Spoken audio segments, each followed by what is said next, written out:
ಸಂಗಾತಿ ಸಂಗಾತಿ ಓ ಸಂಗಾತಿ, ಗಲ್ಲಂತಿ ಘಮ್ಮಂತಿ ಓ ಸೇವಂತಿ, ಸಹರಾಮಣಿ ನನ್ನ ಸಹಚಾರಿಣಿ, ನನ್ನ ಎದೆಯಾಳೋ ದೊರೆಸಾನಿ ಸಹಧರ್ಮಿಣಿ. ನರಗಳ ಒಳಗೆ ಸ್ವರಗಳ ಕೊಡುಗೆ, ಒಲವಿನ ಒಡವೆ ನೀಡೋಳು ಭಾಮಾಮಣಿ. ಮರಿಗಳನ್ನೇ ಮೇಯಿಸ್ತಾ ಇದ್ದೆ, ದೇವರಲ್ಲಿ ಕರೆಯೋ ಹಸುನ ಮೇಯಿಸ್ತಾ ಇದ್ದೆ. ಈ ಥರದ ಕಾಲ ಕಳೆದವನಾದ್ರಿಂದ ನನಗೆ ಬೇರೆ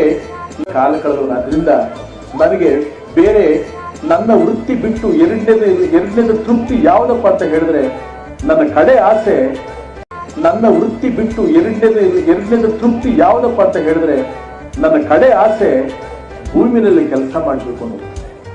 ಭೂಮಿನಲ್ಲಿ ಕೆಲಸ ಮಾಡಬೇಕು, ರೈತನಾಗಿ ದುಡಿಬೇಕು, ಸ್ವತಂತ್ರವಾಗಿ ನಿಂತ್ಕೋಬೇಕು ಅನ್ನತಕ್ಕಂಥದ್ದು ಎಳೆ ತಂದಿದ್ದು ನನ್ನ ತಂದೆ ಕಾಲದಿಂದ ನನ್ನಲ್ಲಿ ಬೇರೆ ಇರ್ತಕ್ಕಂಥ ಒಂದು ನನ್ನ ಕಡೆ ಆಸೆ ಭೂಮಿನಲ್ಲಿ ಕೆಲಸ ಮಾಡಬೇಕು ಅನ್ನೋದು. ಭೂಮಿನಲ್ಲಿ ಕೆಲಸ ಮಾಡಬೇಕು, ರೈತನಾಗಿ ದುಡಿಬೇಕು, ಸ್ವತಂತ್ರವಾಗಿ ನಿಂತ್ಕೋಬೇಕು ಅನ್ನತಕ್ಕಂಥದ್ದು